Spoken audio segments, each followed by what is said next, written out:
Hi, my name's Mark, and I'm here to talk about the Model Railwaymen series of books. These books were written back in the 70s by my father.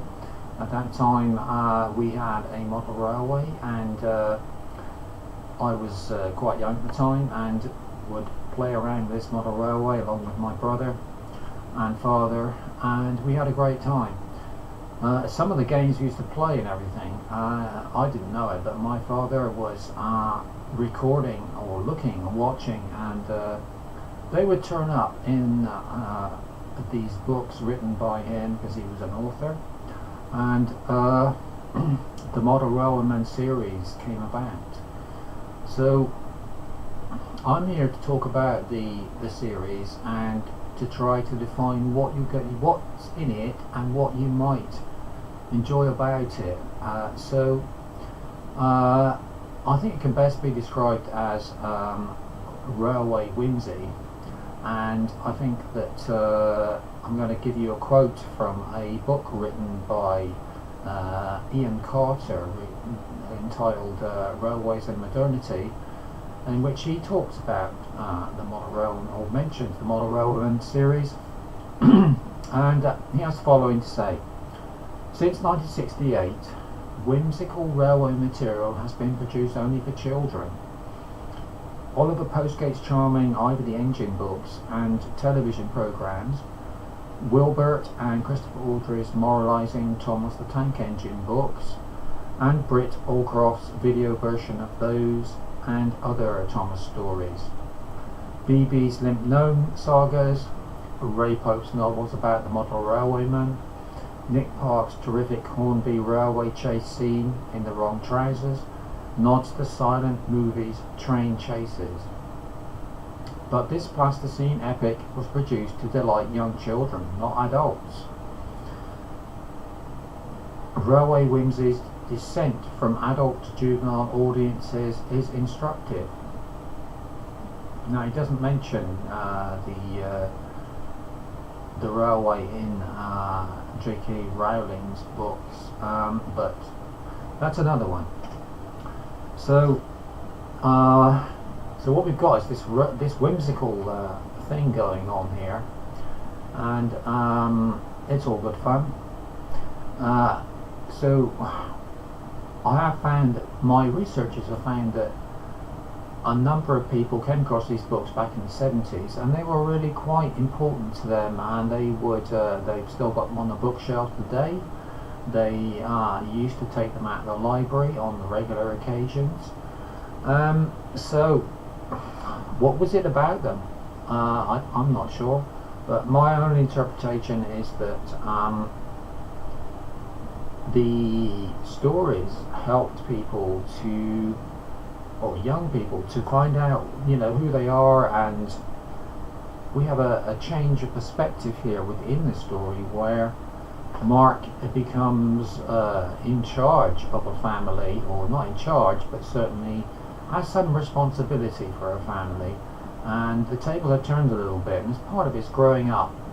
So he has to find things for them, and he also finds that he has to have a relationship, and they work together, and it is quite a constructive relationship, and they all seem to enjoy it, and perhaps that's what we're looking for in life.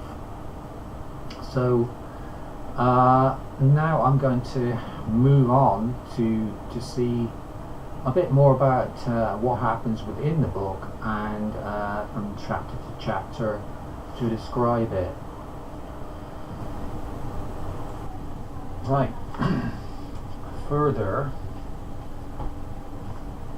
on, we're getting into what is the book about, and in chapter 1, that's really the introduction to Telford, and then we get into chapter 1, which is chapter 2, which is the introduction to Telford's family, and we get to meet them all, and then we move on to chapter 3, which is called Night Work, and it's about track repair and It's quite interesting, and it shows the kind of thing that either a railway man or a model railway man needs to do, which is to keep the track in order and make sure that you do the necessary repairs and cleaning, etc., so that the trains run properly.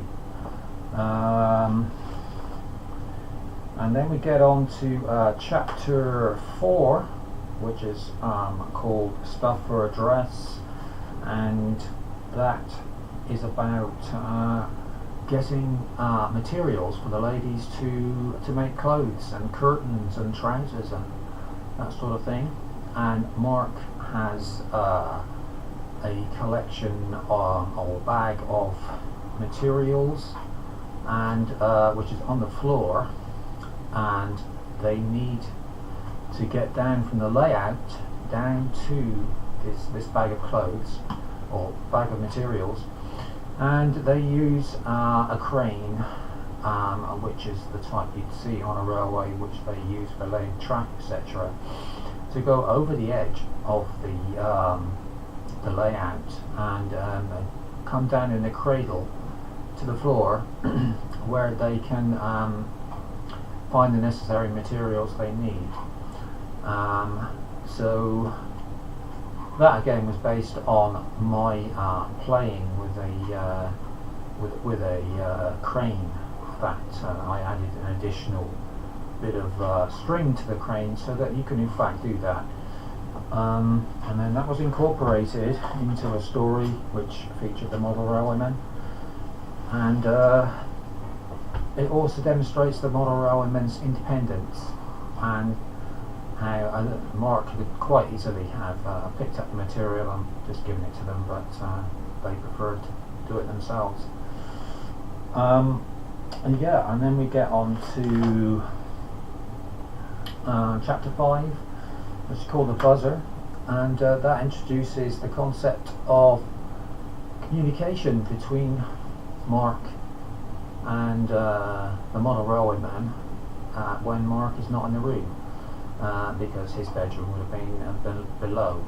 So by fixing up this Morse code buzzer, the model railwaymen are able to send messages, which is pretty useful if you want to avoid too much talk and being overheard. So we get into chapter 6, which is about a record-breaking. We get chapter 5, which is the timetable and various routine tasks about the model railway, including having a timetable. Chapter 6 is timetable. Chapter 7 is speed test setup. Mark wants to see how fast his trains can go, and in order to do so they need to do some more work on the track, etc., and points to make sure that when these train comes thundering through at top speed that is not going to be derailed. So that chapter is regarding the setup for the speed test, and which the model railwaymen say, well, this is not a good idea, because if it doesn't work out then we could have problems, but Mark wants to proceed, and in chapter 8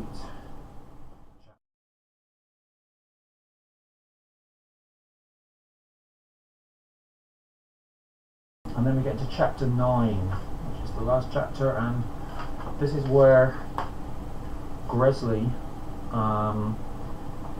goes to collect some water from a nearby header tank found in the attic of the house, and accidentally falls into the water, and the people don't know that he's there. So there's some concern as to where has he gone and why haven't we seen him for a while. So The rescue attempt is set about, and he is rescued, fortunately. And also in that chapter, Mark's mother appears in the attic, or comes into the attic, and sees the model railway man and assumes that they're models, and however she wants to pick them up. So Mark has to put her off from doing that, and Mark's mother is rather suspicious of what Mark is up to again, and so there's some conversation about that. So we've also got reviews of the model railwayman from School Librarian, which is the journal of the School Library Association. And they say, a charming story about a family of tiny steam train enthusiasts. Mr. Pope brings to it a sense of characterisation and situation, plus a railway expertise that combine to make a very enjoyable book. And that's the School Librarian. So we also have a number of other reviews for the other books in the series, which are on the back of the Model Railwayman book, if you ever get around to purchasing it. And they are from various bodies like Times Literary Supplement, Growing Point, Sunday Telegraph, Times Literary Supplement again, Sunday Times, and the Yorkshire Post. So they were received quite well, this book series. So if you get around to having a look at them and enjoy, and if you have any queries, you can always contact me at the modelrailwayman.uk, or you can send me a message here on YouTube, and I shall be in touch. Okay, so that's it for this one.